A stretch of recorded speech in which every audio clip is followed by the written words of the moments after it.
The dark silence is the first thing you would know. It settles heavily, long before the sun rises outside the high, thick walls of the prison. Feel the cool air moving just slightly, carrying the simple, earthy smell of old stone and damp soil. There is no sound of clocks, just the very slow, deep rhythm of the stone structure around you, holding on to the deep night. Even the smallest breath seems to echo in this quiet, forgotten place. The cell itself was usually not much more than a square room, cut from the rock or built with thick, cold stone blocks. Forget what you see in the movies. Many medieval prisoners were not always chained to the wall in a tiny pit, but the conditions were still very hard. You likely slept on a heap of straw. This straw was your mattress, and it was not changed often. Over weeks and months, this sleeping material became flat, dusty, and full of things you would not want near you. It was a simple, everyday comfort, but a poor one. The floor beneath was hard, sometimes just dirt, sometimes uneven stone. Every day, the first feeling you had was the cold of this floor on your bare feet or thin shoes. What do you think about sleeping on the same old straw for months on end? After the quiet darkness, the next thing that happens is the delivery of the morning meal. This was not a large, hot breakfast. For many prisoners, especially those held by the king or a powerful lord, the daily food was paid for by the prisoner himself or his family. If you had no family to pay, the guard would give you only the bare minimum to keep you alive. This often meant a simple, thin slice of bread, maybe made from rye or a mix of coarse grains. It was hard and dry. This bread was often eaten with water, or perhaps a thin, watery soup or gruel, if you were lucky. The bowl or cup was pushed through a small slot in the heavy wooden door, or maybe the guard would open the door just enough to put the things inside. The whole thing happened very quickly with little talking. The taste of the food was usually very plain, almost tasteless, but it was what you had to keep going. The hardest part of the early day was the simple lack of anything to do. There was no schedule, no work to keep your mind busy, unless you were a prisoner who could pay a little extra for some light work, like sewing or writing letters. For most, the day stretched out as a long, empty space of time. You might walk the few steps from one wall to the other. You might trace the lines in the stone with your finger.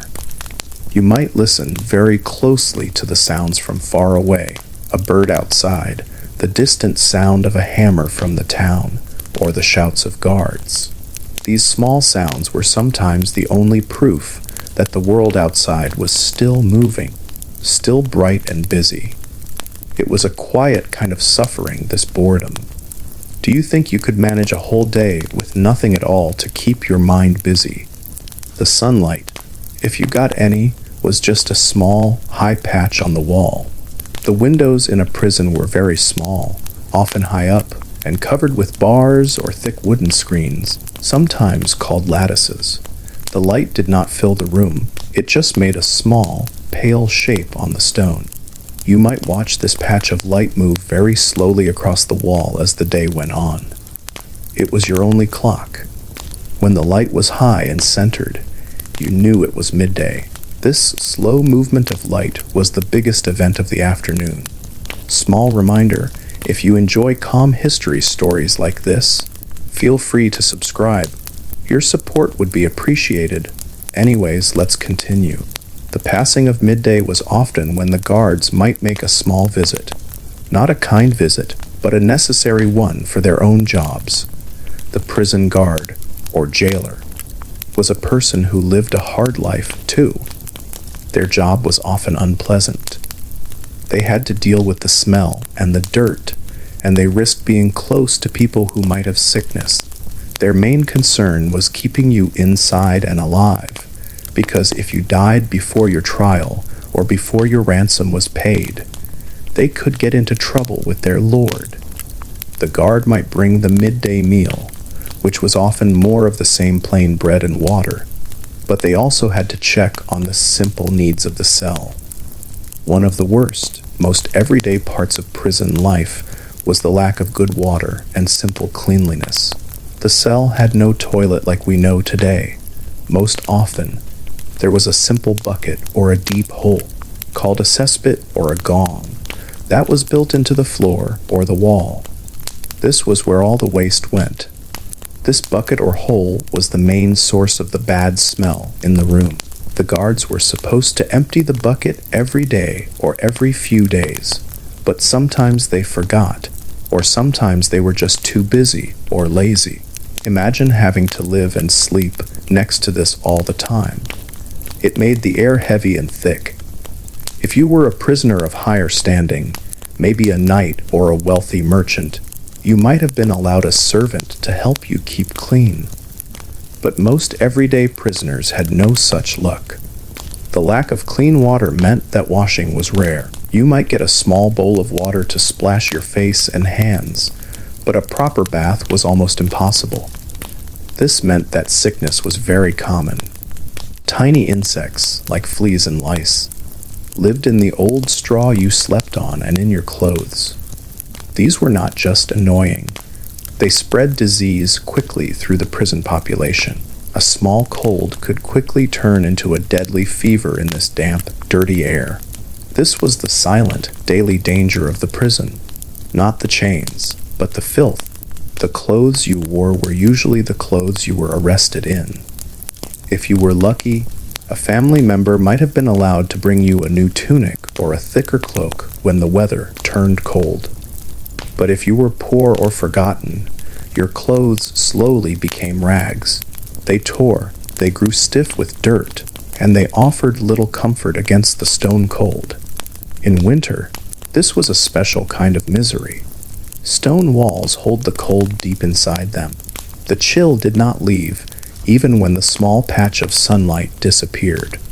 The only way to try and stay warm was to pile up the old straw or to huddle in a corner, pulling your thin clothes tight around you. If you were very fortunate, a guard might have taken pity on you and given you a few scraps of old cloth, but you could not count on that. The social life of the prison was also very strange. Sometimes you were completely alone in your cell for weeks. Other times, the jailer might put several prisoners together in a slightly bigger room, especially if the prison was full. Being with others had two sides. On one hand, you had someone to talk to, someone to share the long silence with. You could share stories or play simple games, like tossing small stones. This helped the time pass. But on the other hand, more people meant more dirt, more smell, and less space. Arguments could start easily when everyone was tired, hungry, and uncomfortable. The sound of others, even their breathing, might become annoying after a while. The guard did not care if you got along. They only cared that you stayed quiet and did not try to break out. The long afternoon was when the true weight of time settled on you. In the world outside, people were working in the fields, selling goods in the market, or riding on their horses. But here, the world felt still. Your mind would travel. You would think about your past life, the face of your wife or child, the taste of a good, hot meal, the feeling of fresh air on your skin. These memories could be both a comfort and a deep pain. They reminded you of what you had lost, or what you might never see again. The guards did not want you to go mad, but they offered no help for the mind. You had to find your own ways to keep your thoughts in order. You might try to count the stones in the wall, or try to remember every song you had ever heard. Simple things became very important. Sometimes, a guard would let you have a small, simple light source in the evening, maybe a rush light, which was a piece of dried plant dipped in fat. It made a weak, smoky light that did not last long, but for the short time it burned, it changed the feel of the room. It pushed back the heavy darkness a little. You could see the lines in your hand or look at the faces of your cellmates. The darkness of the night was the most difficult time. There were no sounds then, except for the tiny movements of rats or mice that lived in the walls and in the straw. The cold deepened, and sleep was hard to catch. The prison was also a business. The jailer made money from the prisoners. This was called gall, fee or custody money. The guard had the right to charge you for the cost of the chains, the straw you slept on, the food, and even for the right to use the bucket. If you could not pay these fees, the guard might treat you worse. He might give you less food, or put you in heavier chains. This system meant that the poor were always in a worse state than the rich. A rich man might get a better cell, better food, and perhaps even books or pen and paper. A poor man might just starve slowly in the worst, darkest corner of the dungeon. This difference was a very real part of daily life. The guard held the power, and that power was often used to get more money out of the prisoner or their family. We should also remember the simple act of trying to stay healthy. Without sunlight, fresh air, or proper food, your body became weak very quickly. Your skin would become pale. Your muscles would grow soft. When you finally stood up to walk, your legs might shake. The small piece of prison yard that some prisoners were allowed to walk in for an hour each day was a great gift. If you were allowed out, the fresh air would feel sharp and clean in your lungs, and the sunlight would feel warm and good on your skin. But many prisoners were never allowed out into the light. Their world was only the four walls of cold stone. The daily routine, such as it was a slow-turning wheel. Wake up, eat the thin bread, wait in the empty silence, watch the small patch of light move, eat the simple evening meal, and try to sleep through the cold night. This was the life. No excitement, no change, just a deep, tiring monotony that wore down the spirit as much as the cold stone wore down the body. This endless waiting was, in many ways, the very hardest part of the everyday job of being a medieval prisoner. It was the job of sitting still and waiting for the world to remember you, or forget you. The passing of time was slow, but it did bring the occasional chance for a message to be sent or received. This was a complicated, everyday task that took up a lot of the prisoner's hope and energy. Sending a message outside the walls usually cost money. You had to pay the jailer or one of his assistants, known as turnkeys, to carry a small piece of parchment or a whispered word to a relative or a friend in the town.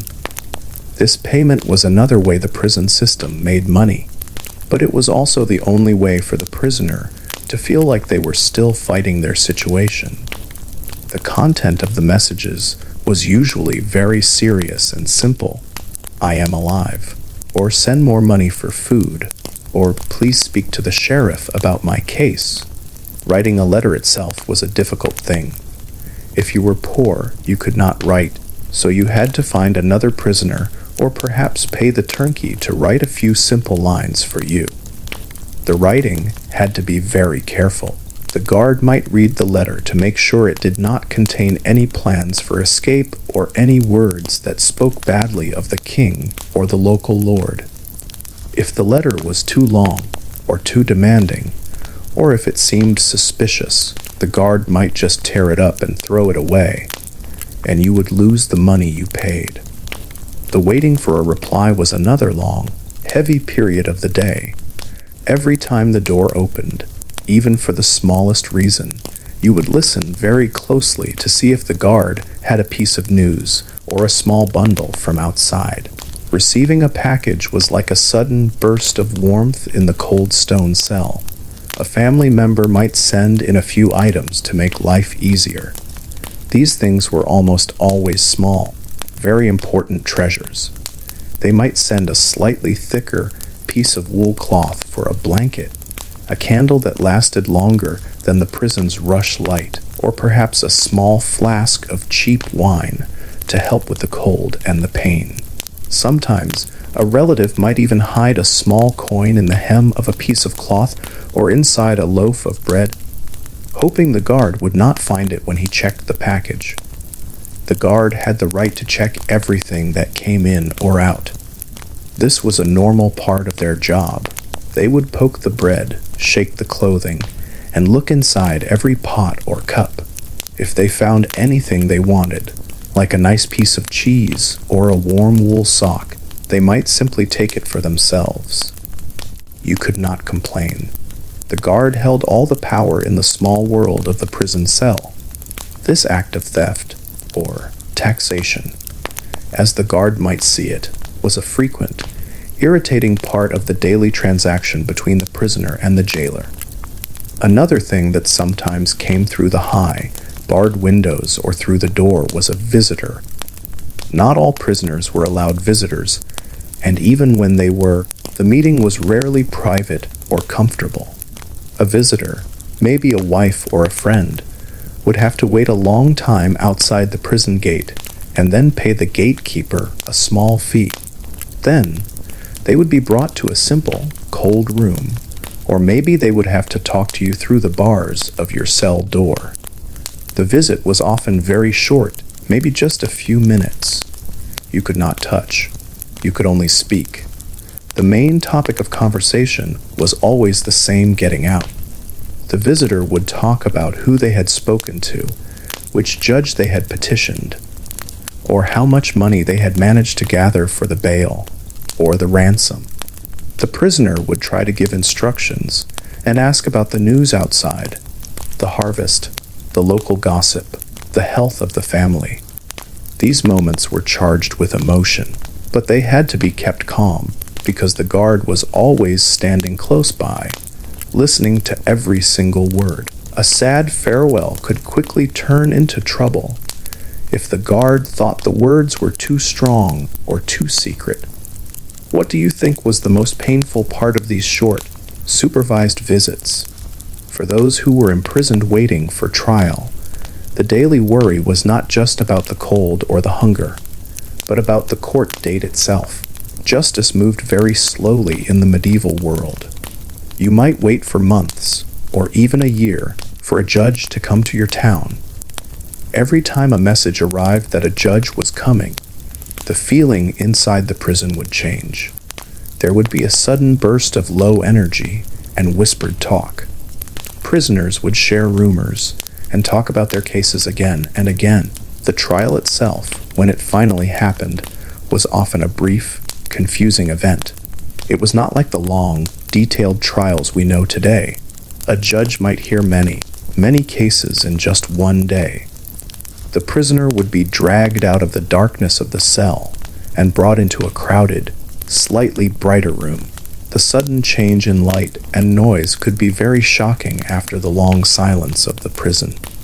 The process might involve witnesses, or sometimes it involved an ancient method of proving guilt or innocence called an ordeal.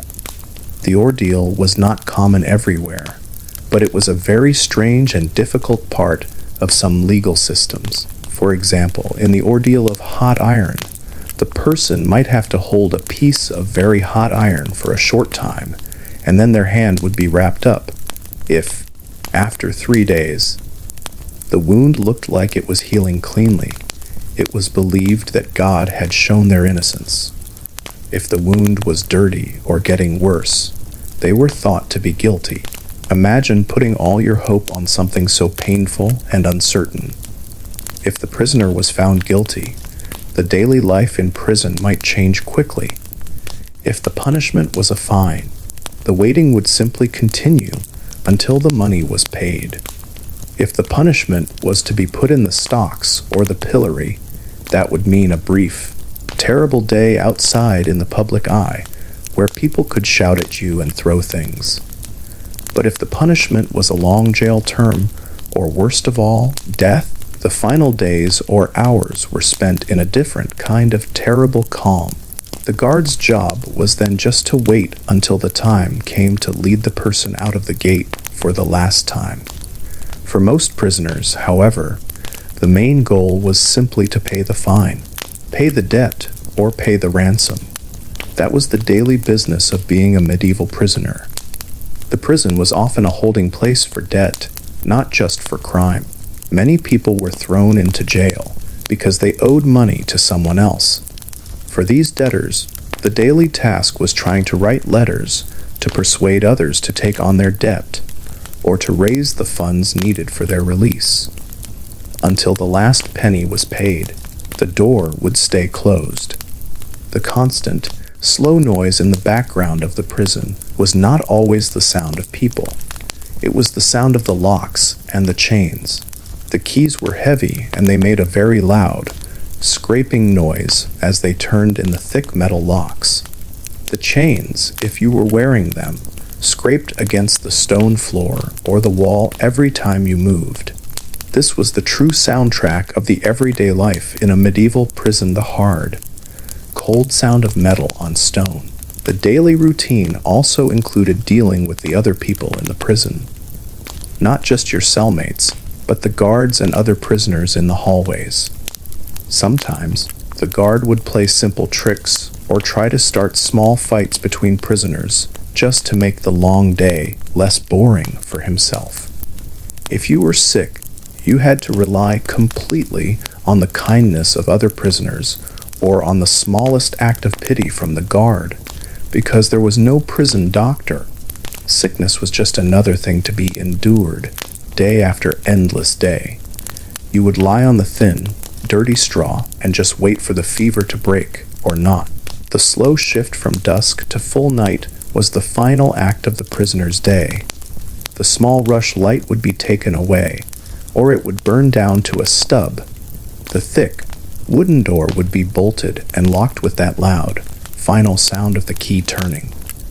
You would pull the thin blanket or coat tight around you and try, once again, to find a small space on the rough, uneven straw where sleep might come. And then the long, deep silence would return, waiting for the first pale light of the new day to start the same hard routine all over again. The daily reality of being a prisoner was not just about the stone walls and the thin food, but also about the people who made the system work. One key figure in this very small world was the jailer himself. He was the boss of the prison, the man who held the heavy keys and had the direct power over your daily comfort or discomfort. The jailer was not usually a rich man, but his job was important. He was given the prison to run by the local lord, the sheriff, or sometimes even the king. He often did not receive a large salary from the person who put him in charge. Instead, the jailer was expected to make his living directly from the prisoners he kept. This is a very important fact to understand about the medieval prison. It was a business, a way for people to earn money from the misfortune of others. The jailer earned his money in a few simple ways.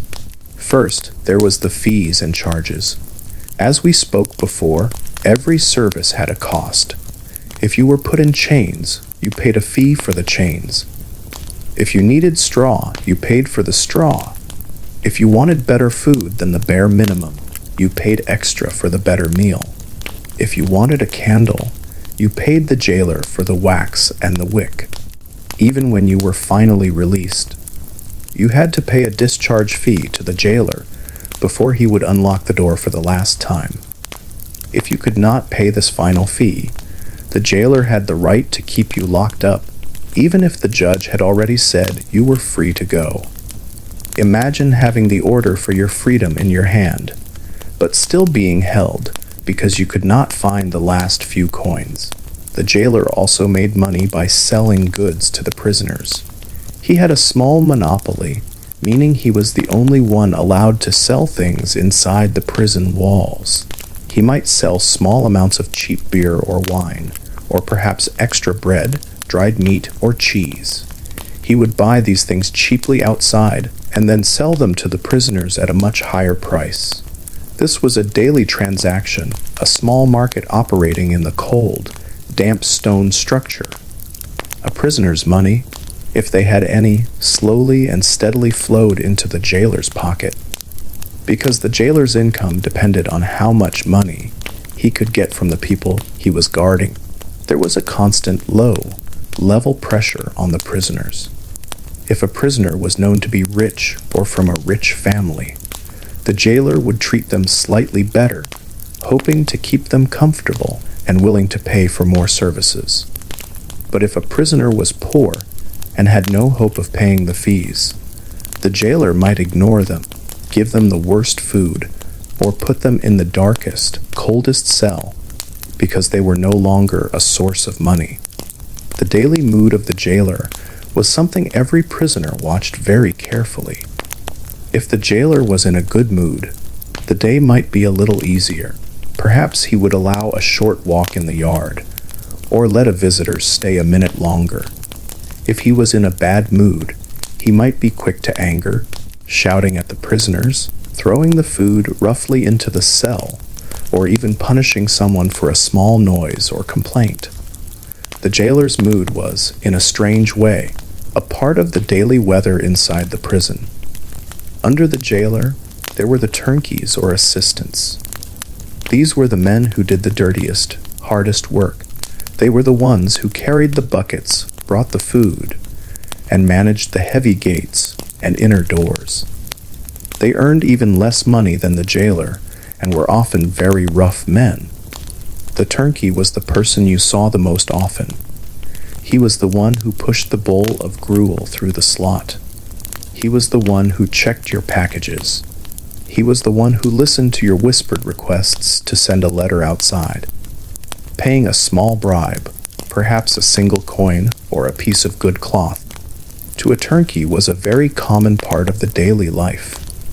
A small bribe might mean your letter actually got delivered, or that you received a slightly bigger piece of bread. These small acts of corruption were simply a normal part of the system. The other people who sometimes came into the prison were the religious figures, the priests or friars. A priest might come to the prison to offer comfort, to hear a confession, or to pray with a prisoner. For people facing a long sentence or a death penalty, this was often the only real comfort they could find. The priest's visit was usually allowed by the jailer because it was seen as a good, spiritual act that could not hurt the security of the prison. For a short time, the prisoner could speak to someone who was not a guard or a fellow captive, someone who spoke of hope and the world beyond the stone walls. These visits were quiet, serious moments in the daily life. What do you think was the most important word spoken by the priest to a prisoner? Beyond the people in the prison, there was the daily threat of the legal officials outside. The sheriff, the bailiff, or the judge's assistant might visit the prison to check on the records, talk to a witness, or simply confirm that a prisoner was still there. These visits would cause the jailer to quickly clean up the main areas of the prison, forcing the prisoners to be quiet and stand in a neat line. It was a brief, sudden moment of order in the usual mess and silence. These officials held the true power to release you, so every prisoner would watch them pass with a deep sense of hope and fear. The noise of these officials, the sound of their clean boots on the stone floor, their smarter clothing, and their louder voices made them seem like they belonged to a completely different world. And they did. They were free, fed, and clean. And they were the ones who decided the fate of the people locked behind the heavy doors. The overall feeling of the daily life was that you were completely cut off, not just from freedom, but from the normal laws of money and fairness. You were in a place where your value was measured by how much you could pay, and where the people in charge profited from your misery. Even the simple act of staying alive required money, or the patience to endure the low-quality food that the jailer was required to provide for the poorest captives. This lack of control was an everyday weight. You could not choose what you ate, when you woke up, or even who you spoke to. You could not choose where you went to the bathroom, or when the hole would be cleaned. The small decisions that make up a normal person's day were completely gone. This made the passage of time feel even heavier, because nothing you did could change the basic facts of your situation. You were simply there, waiting for someone else, outside the walls, to decide your next step. This passive waiting was the true, silent work of the medieval prisoner. You had to learn to wait without losing your mind, without losing hope, and without losing the memory of what the outside world felt and looked like. The sensory world of the medieval prisoner was extremely limited, and yet these few sensations became intensely important.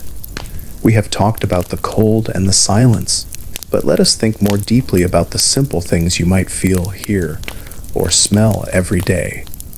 These small details were the true texture of life behind the bars. The smell was constant and heavy. It was a mix of many unpleasant things that never went away. There was the smell of the unwashed bodies and the old, soiled clothes. There was the strong, sharp smell of the gong, the waste bucket, or the cesspit, which grew worse in the warmer months. Beneath this, there was the stale, earthy smell of wet stone and poor drainage. Sometimes, when the guards cooked their own meals somewhere else in the castle or jail, a faint, good smell of roasting meat or hot bread might drift through the air vent or under the door. This sudden, fleeting smell of something good was a sharp, painful reminder of the life you had lost. It was like a cruel joke played by the outside world. The sound inside the cell was mostly low and muted. The thick stone walls kept out much of the noise from the town, but they also made the sounds inside the prison very clear. You would hear the slow, heavy breathing of your cellmates at night. You would hear the scratching and rustling of the rats and mice that lived in the straw and the walls. The most important human sound was the whisper. Prisoners learned to speak in very low voices, partly to avoid the attention of the guards, but mostly out of habit. It was the sound of secrets, of worries, and of shared comfort. You might whisper the words of a prayer, or whisper a plan for an escape, or simply whisper the name of someone you missed. The only sudden, loud sounds were the crash of the heavy door being opened, the clang of the keys, or the angry shout of a guard. These were sounds that always made your heart jump, even if they were not meant for you. The touch of the prison was always cold and rough.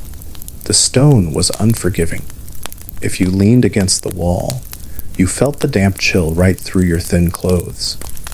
If you ran your hand along the wall, you felt the uneven, gritty texture of the rock or the mortar. The straw felt dry and scratchy against your skin. The only thing that felt soft was the small patch of cloth you might have for a pillow, or perhaps the smooth, worn wood of a bowl or cup. When a visitor came, and you could not touch them, the simple desire for the warmth of another person's hand became a deep, everyday ache. The taste of the daily food was utterly simple. It was the flat, sour taste of rough grain bread and the bland, thin taste of watery gruel. There were no spices, no herbs, and almost no fat to give the food richness. The best taste you might get was the water, if it was clean, but often the water itself tasted slightly metallic or stale. The only change in this taste routine came if a family member managed to bribe the guard to bring in a small piece of salted fish or a piece of sweet fruit. That one small, strong taste would be something you would think about and remember for the rest of the day. Because the prisoner had no control over the big things, freedom, justice, food, they often turned to small, internal acts of resistance and self-preservation. These were not acts of violence or escape, but quiet, everyday methods of keeping the spirit alive. One of the most common acts was the creation of simple calendars. Time was the enemy, so prisoners fought back by trying to track its passage accurately. They might use a piece of charcoal from a burnt stick or a sharp piece of bone to scratch simple lines into the stone wall. Every scratch was a day gone, a day survived. Looking at the slow, growing number of scratches was a way to feel like you were moving forward, even though you were stuck in one place. These small marks were not just a count. They were a quiet statement that the prison had not completely destroyed your sense of time. Another act of quiet rebellion was telling stories. If you had cellmates, you would spend long hours remembering and retelling everything you knew. You might tell all the folk stories your grandmother taught you, or the long tales of knights and battles you heard in the village square. If you knew the Bible stories, you would tell those. By telling a story, you created a small, temporary world that was not the prison. You used your memory to escape for a little while, and you gave the same gift of escape to your cellmates. For prisoners who could read and write, the quietest act of all was reading or writing. If you were a person of standing, you might have been allowed a book, perhaps a book of prayers or a book of philosophy. The words on the page were a powerful form of freedom. You could travel in your mind to far-off places, or think deep, complex thoughts that the cold cell could not touch. Even the act of finding a clean piece of parchment and a sharp piece of lead to write a single line of poetry or a serious thought was a way of asserting that your mind was still strong and free. This was the quiet, daily struggle to keep your mind active and organized when your body was held still. Sometimes the internal resistance took the form of simple, repeated actions, like a quiet ritual. You might spend a part of the morning carefully cleaning your bowl with a corner of your thin cloth, even though the bowl would be dirty again by the next meal. You might spend an hour arranging the dirty straw into a perfect, flat sleeping square.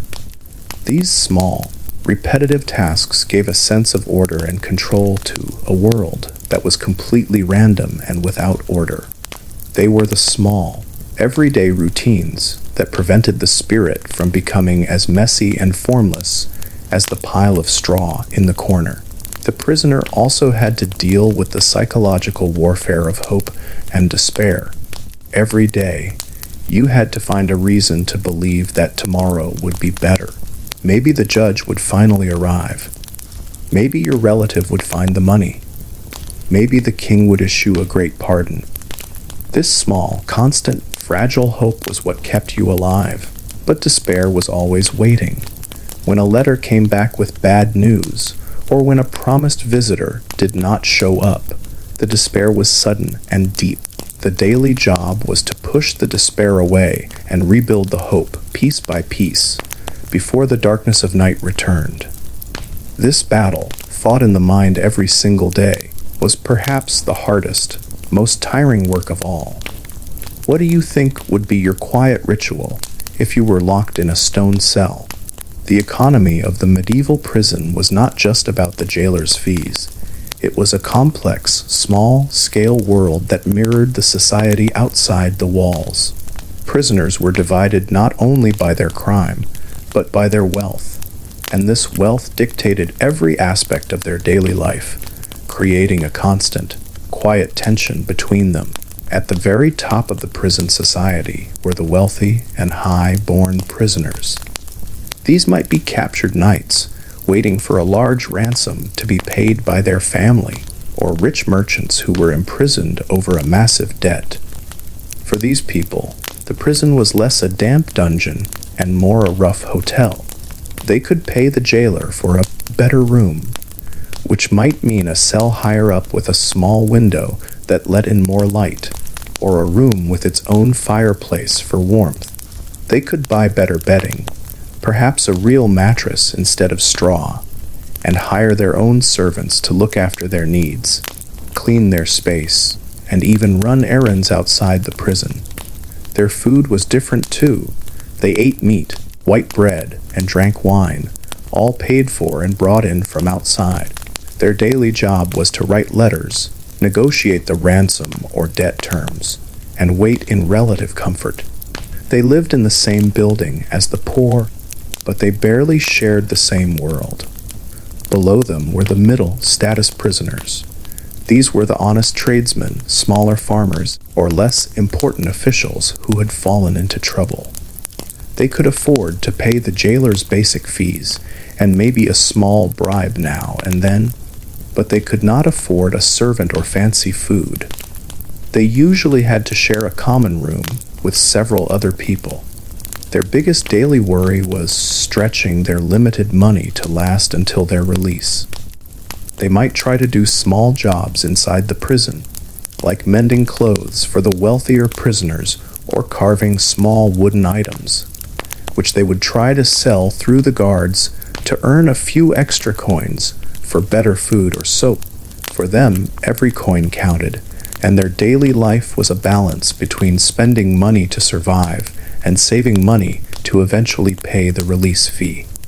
Then came the common prisoners, the vast majority. These were the poor laborers, small-time thieves, or people arrested by mistake who had no family or friends with money. They were the ones who truly suffered the hardest reality of the medieval jail. They could not pay for straw, so they slept on the bare floor.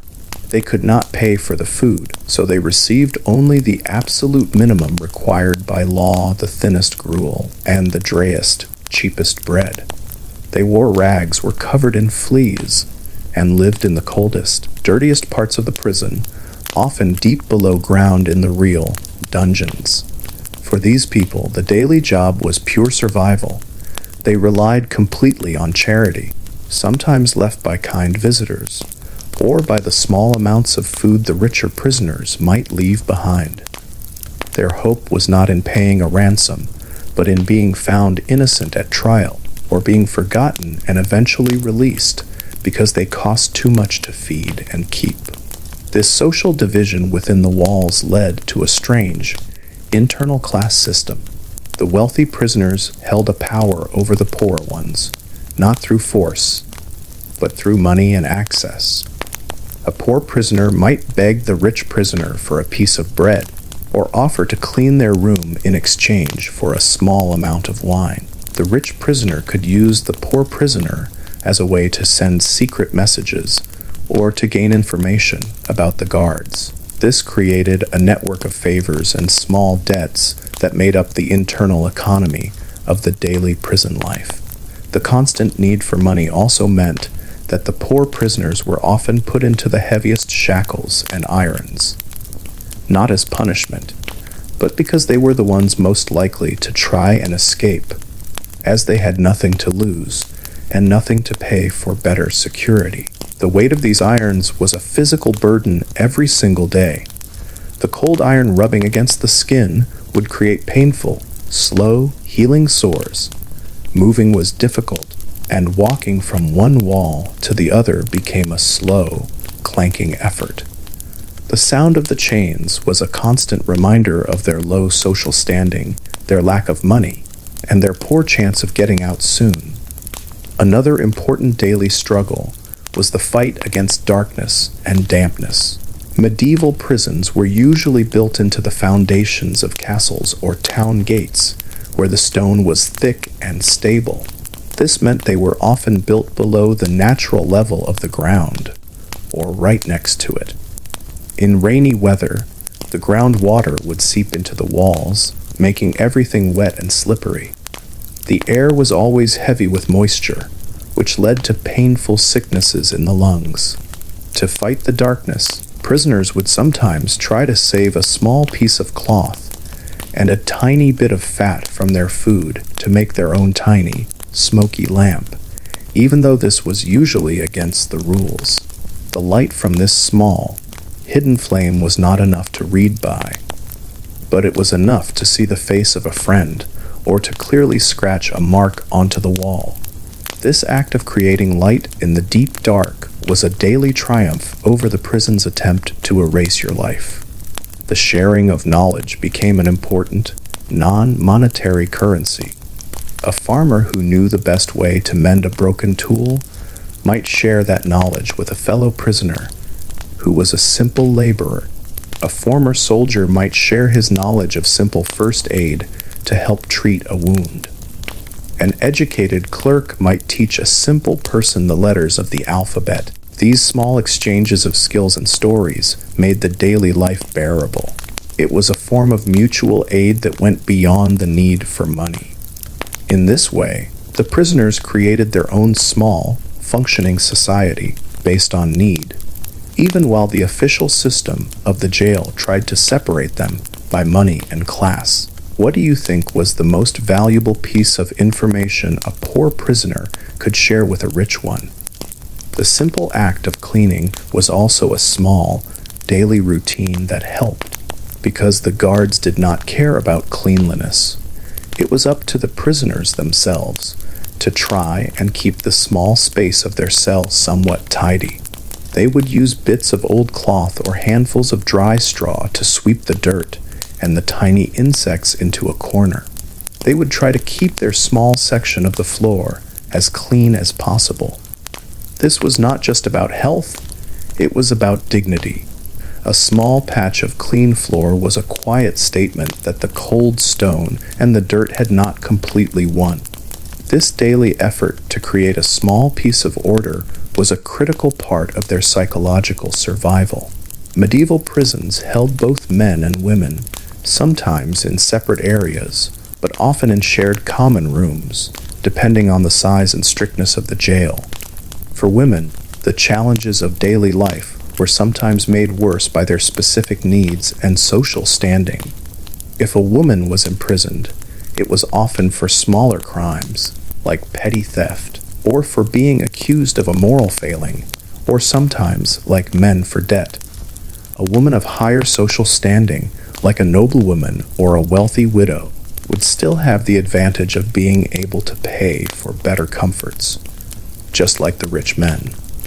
They would try to keep up their appearance and dignity, even in the crowded, dirty space, which was another small daily battle.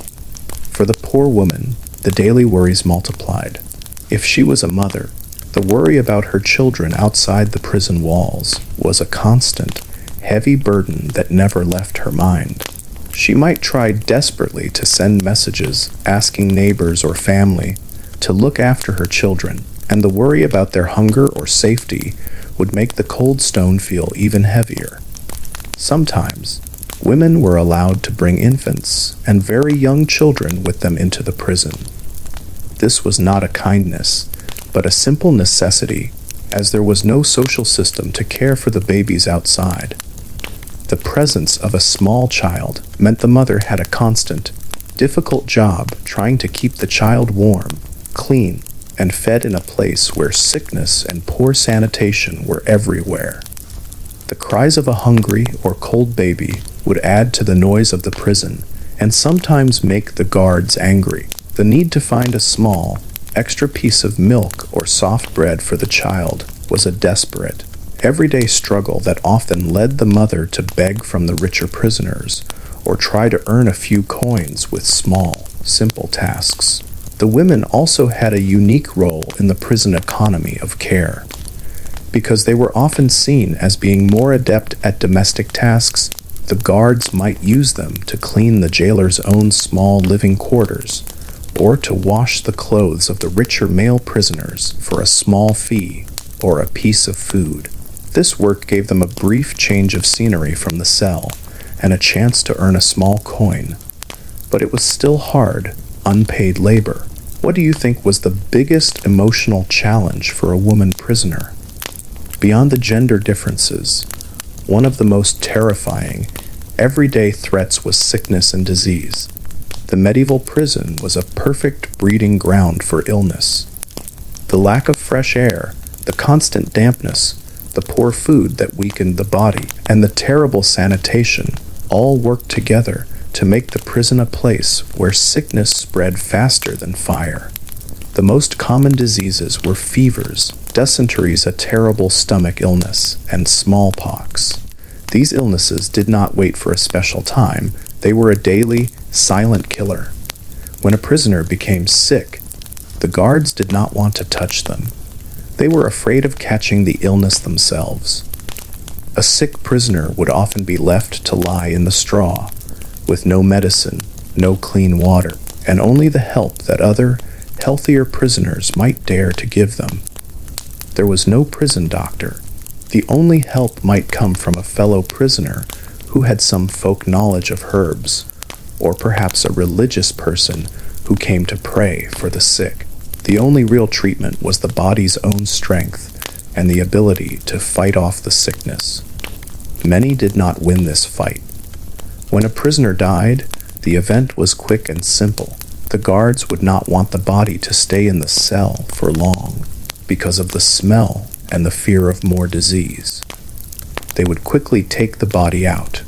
This moment was a very heavy, final reminder to the other prisoners that their own life was fragile and their future was very uncertain. The death of a cellmate meant a small, sudden change in the daily life. A little more space, perhaps, but a lot more fear.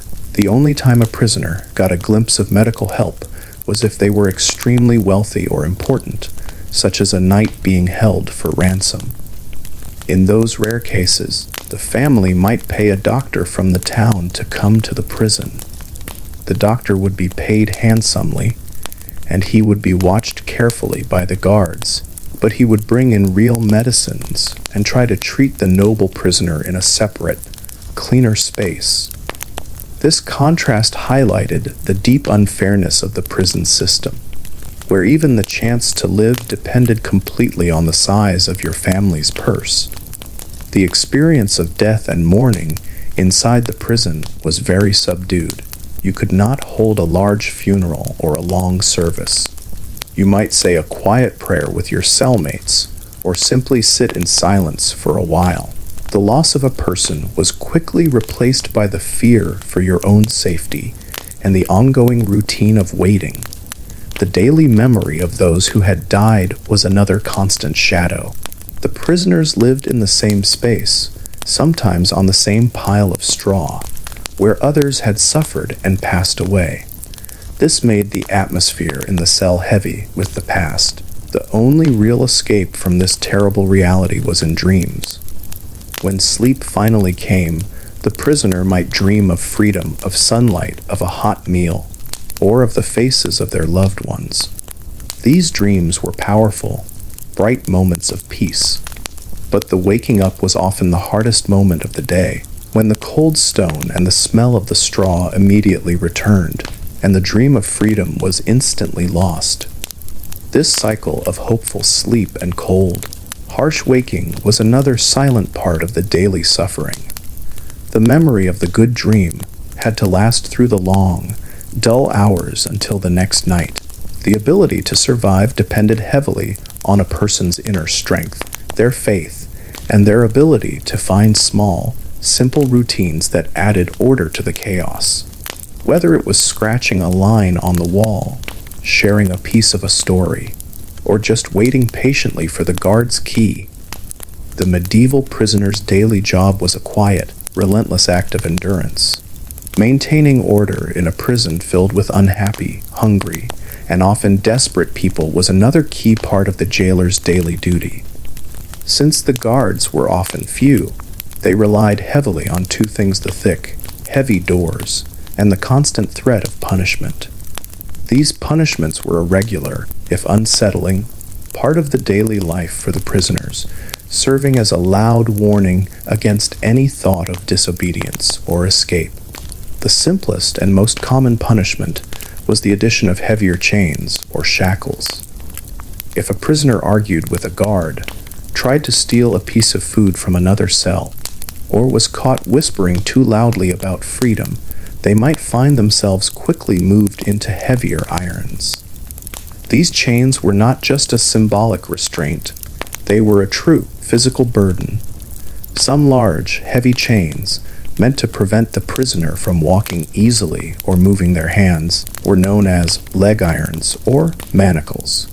The metal would be cold and painful, cutting into the skin and causing slow, irritating wounds. This increase in weight and pain was an immediate, daily reality that reminded every prisoner of the guard's power. Another easy punishment was the reduction of food and water. The guard might choose to skip a meal for a disobedient prisoner, or give them only a half ration of the thin gruel and bread. Since food was already so scarce and poor quality, this loss was very serious. Hunger was a strong teacher, and the fear of starving was often enough to keep most prisoners quiet and obedient. The feeling of extreme, aching hunger became a daily, physical sign that you had misbehaved. For more serious acts of breaking the prison rules, the jailer had harsher options. A prisoner might be put into a dungeon pit, a deep, small cell usually cut into the rock below the main prison level. These pits were darker, colder, and often damp, sometimes even having water standing on the floor. Being sent to the pit meant complete isolation, total darkness, and the worst smells of the prison. The change from the relative safety of the main cell to the terrifying loneliness of the pit was a severe shock. You would have no cellmates to talk to, no small light source, and only the fear of the dark to keep you company. This form of solitary confinement was meant to break the spirit through fear and isolation. Sometimes, the punishment was meant to be seen by others to serve as a public example. A prisoner who attempted escape might be given a severe beating by the guards with a heavy stick or whip. This act would usually be performed in the presence of the other prisoners, or at least in the main hallway, so everyone could hear the sounds and see the pain. The noise of the beating, echoing off the stone walls, was a daily reminder to everyone else that resistance was not worth the price. What do you think was the most important lesson the jailer wanted to teach with these punishments? Beyond the punishments within the walls, the medieval prisoner also feared the punishment of being taken outside. This was not always a good thing. If a prisoner was found guilty of a minor crime, the court might order them to be put in the stocks or the pillory in the town square for a day. Being put in the stocks meant being locked in a heavy wooden frame with your feet or hands stuck through the holes. You were completely unable to move or defend yourself. The pillory was a similar wooden frame, but it locked your neck and hands, forcing you to stand upright. The purpose was public shame. You would be standing there for hours in the cold or the heat, while the people of the town gathered around. They would shout insults at you and throw dirt, mud, rotten vegetables, or sometimes even stones. This public shaming was meant to teach the town a lesson and was a horrifying daily experience for the prisoner, worse than the darkest dungeon, because the shame stayed with them even after they returned to the cell. However, the ultimate daily hope that kept the prisoner going through the cold and the hunger was the dream of release. The entire daily job of waiting, suffering, and surviving was focused on that one moment. The process of release was often confusing and messy. It was rarely sudden. The prisoner would hear rumors that the payment had been made, or that the judge had finally signed the paperwork. The process was slow, as money had to be counted, documents had to be signed by several officials, and the jailer had to be paid his final, large discharge fee. The moment a prisoner was officially released and walked out the gate was simple, yet life-changing. First, they had to hear the sound of the final lock turning and the door being pulled open, not just halfway for food, but wide open. Then came the shock of the outside world. The sunlight would be blindingly bright after the perpetual darkness of the cell. The air would feel sharp and clean in the lungs, smelling of grass, wood smoke, and the town's life, rather than damp stone and waste. The sounds would be overwhelming as the ringing of the blacksmith's hammer, the shouts of the market sellers, the cheerful chatter of people. Everything would seem too loud, too bright, and too fast. The prisoner's body would also feel strange. Their legs would be weak from the lack of movement, and they might stumble. The weight of their own clothes, which felt thin and rough inside the prison, would now feel almost heavy. The person would have to learn how to walk, talk, and move again in a world that had carried on without them. The final, essential act of the day of release was the search for food and clean water. The first real meal eaten outside the prison was a powerful moment.